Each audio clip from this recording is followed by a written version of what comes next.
नमस्कार मंडळींनो, सावळ्याची जणू सावली मालिकेच्या येणाऱ्या आठवड्यामध्ये खऱ्या खोट्याच्या आणि सत्याच्या परीक्षेत आता ताराचे पितळ उघडे करून आता भर गोंधळामध्ये ताराने बुक्क्याचे ताट कसे समोर आणून सावलीच्या पायामध्ये कसा आडवा पाय घालून आता ते बुक्क्याचे ताट कसे तिलोत्तमाच्या अंगावर फेकले, हे सगळे सत्य पुराव्यासकट कोण आता समोर आणतो. आणि जेव्हा आता तिलोत्तमासमोर खरे सत्य येते त्यावेळेस आता तिलोत्तमा ही काय करणार आणि तिलोत्तमा ही कोणता निर्णय घेणार.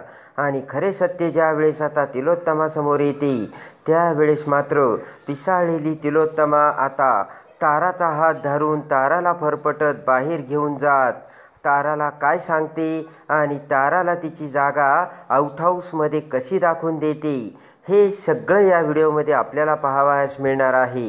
गोंधळामध्ये ज्यावेळेस आता बुक्क्याचे ताट तिलोत्तमाच्या अंगावर भिरकावून तिलोत्तमाचे तोंड काळे होते आणि त्यानंतर आता तिलोत्तमाचे तोंड काळे झाल्यानंतर पुढे खूप सुंदर असे घडत तिलोत्तमा आता ही कसा न्याय करते आणि तिलोत्तमा समोर आता पुरावे कसे येतात, हे सगळं या व्हिडिओमध्ये आपण पाहूयात.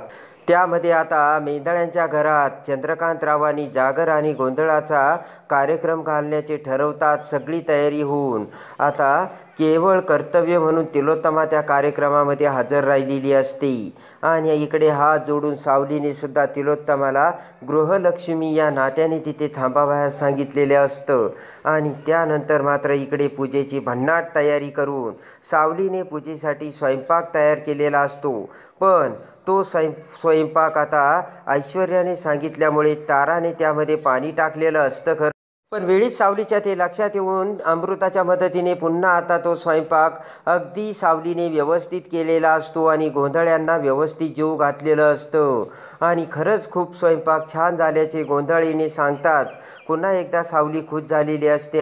ऐश्वर्या तारा पुन्हा एकदा तोंडावर आपटतात. त्यानंतर ऐश्वर्या आणि ताराने पुन्हा एकदा भयानक प्लान केलेला असतो. जरी गोंधळ्यांनी स्वयंपाकाला नाव ठेवलं नाही ना, तरी तिलोत्तमा मेंदळ्यांना काळ्या रंगाचा खूप राग आहे. तेव्हा आता रात्री गोंधळी ज्यावेळेस आता नाचायला सुरुवात करतील त्यावेळेस तारा तू बुक्क्याचे ताट आता सावली नाचत असताना तिच्या समोर घेऊन यायचे आणि बरोबर सावलीला आता तो पाय आडवा घालून ते बुक्क्याचे ताट सावलीच्या हातातून तिलोत्तमाच्या अंगावर फेकून द्यायची. आणि मग तिलोत्तमाला त्या काळ्या रंगाचा राग असल्यामुळे तिलोत्तमा समोर त्या मूर्ख मुलीने हे सगळं घडवून आणलं. याच मूर्ख मुलीची काळी सावली आपल्या घरावर पडली असे मानून मूर्ख तिलोत्तमा मेंदळे त्या मूर्ख मुलीला हाकलून देईल. हा प्लान आता दोघींमध्ये ठरलेला असतो. ठरल्याप्रमाणे आता रात्री ही गोंधळाला सुरुवात होते आणि मोठ्या भक्तिभावाने गोंधळी आता देवी आईचे गाणे गुणगुणत आता ढोल ताशे वाजवत आता जागरला सुरुवात करतात. आणि त्या गोंधळामध्ये आता मेंदळ्यांच्या दोन्हीही सुना म्हणजे तारावजे आणि सावली ह्या नाचण्यासाठी पुढे येतात. सावलीच्या पायाला पट्टी असते, जखम झालेली असते, तरीसुद्धा देवी आईचे आगंतुक स्वागत करण्यासाठी सावलीने आता गाणं म्हणण्याची तयारी दाखवलेली असते. आणि त्यानंतर खऱ्या अर्थाने गोंधळाला सुरुवात होतात. मोठ्या भक्तिभावाने देवी आईचे गाणे गात मोठ्याने ढोल ताशे वाजवत आता गोंधळी गाणे म्हणू लागतात. आता तारा आणि सावली दोघेही बेफान होऊन नाचत असतात. देवी आईचे स्वागत करून देवी आईचे गाणे गुणगुणत सावली तर एकदम देहभान हरपून नाचत असते. सावलीला आता समोर काय चालले काय नाही काहीच कळत नसतं. सावलीचं सगळं लक्ष नाचण्यावरती आणि देवीचे गाणे गुणण्यावरती असते. आणि इकडे सगळेजण तो गोंधळ बघत असतात. आणि त्याच वेळेस मात्र इकडे आता जोगतीनंही तिथे आलेली असते आणि त्या गोंधळीतील ती दुसरी बाईसुद्धा तिथे असते आणि तिला आता पुढचं बाकी सगळं काही कळालेलं असतं. आणि त्याचनंतर तिलोत्तमा तिथे उभी असताना ती गोंधळीन आता इकडे तिलोत्तमासमोर येते आणि म्हणते की तिलोत्तमा बाई, तुझ्या घरावरती आता काळी सावली पडणार आहे. आणि ते ऐकताच आता तिलोत्तमा गडबडते, पण तिलोत्तमाला काही बोलता येत नसतं. आणि तेवढ्यात ती गोंधळीन असं म्हणता क्षणी इकडे तारा ही आता नाचत असताना पटकन आता थबकते आणि सगळेजण आता सावलीचे नाच गाणे बघत असताना आता सगळ्यांचा डोळा चुकून तारा ही शेजारी देवासमोर ठेवलेले बुक्क्याचे ताट आपल्या हातात घेते आणि तेच बुक्क्याचे ताट आता हळूहळू तारा ही पुढे पुढे येत सावलीच्या जवळ आणू लागते. सावली आता देहभान हरपून नाचत असते आणि त्याच वेळेस आता सावलीचा हात त्या ताटाला एकदमच जवळ येत असताना तारा आता सावली नाचत असताना तिचा पाय सावलीच्या पायामध्ये घालते आणि सावलीला अडखळवून सावलीचा तोल जातो आणि त्याच वेळेस आता सावलीचा तोल जाता क्षणी सावली ही गरका मारून वळत असताना आता पटकन सावलीचा हात त्या ताटाला लागणार.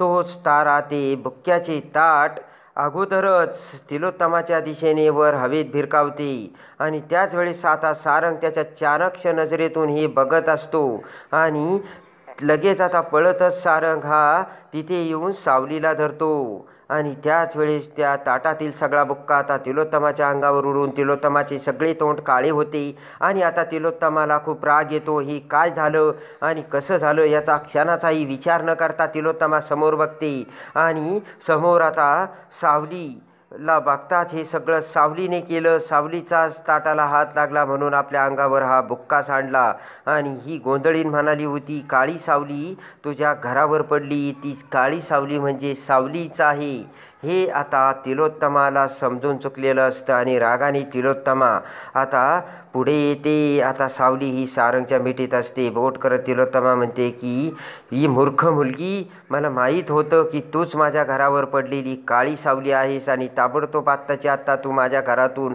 माझ्या तोंडासमोरून चालती हो. ते ऐकताच आता सगळ्यांना मोठा धक्का बसतो. सारंग तर अवाकच झालेला असतो आणि इकडे मात्र पटकन तारा ही बाजूला होते आणि ऐश्वर्या तारा आता दोघीही खुश झालेल्या असतात. तिलोत्तमा आता भडकलेली असते आणि आत्ताच्या आत्ता माझ्या डोळ्यासमोरून चालती हो आणि इथे पुन्हा माझ्यासमोर कधीही यायचं नाही असे तिलोत्तमाने बोलता क्षणी सावली डचकते. पण तेवढ्यात आता सारंग म्हणतो की आई तू रागाच्या भरात हे काय बोलते, सावलीची यामध्ये काही चूक नाही आणि तिने काहीच केलं नाही. तेव्हा आता लगेच आता तिलोत्तमा म्हणते की सारंग तू या मूर्ख मुलीच्या प्रेमात आंधळा झाला आहेस. या मुलीचा हात बुक्क्याच्या ताटाला लागून सगळा बुक्का माझ्या अंगावरती सांडलाय आणि हा मोठा अपशकुन आहे.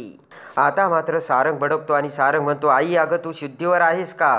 कुणाच्या हातात ताट होते, कुणाच्या हातातून बुक्का तुझ्या अंगावर सांडला आणि कुणाला तू आरोप करून कुणाला नाव ठेवतेस? आणि लगेच आता सारंग म्हणतो थांब, मी आता ना तू असं ऐकणार नाहीस, मी सगळं बघितलंय आई.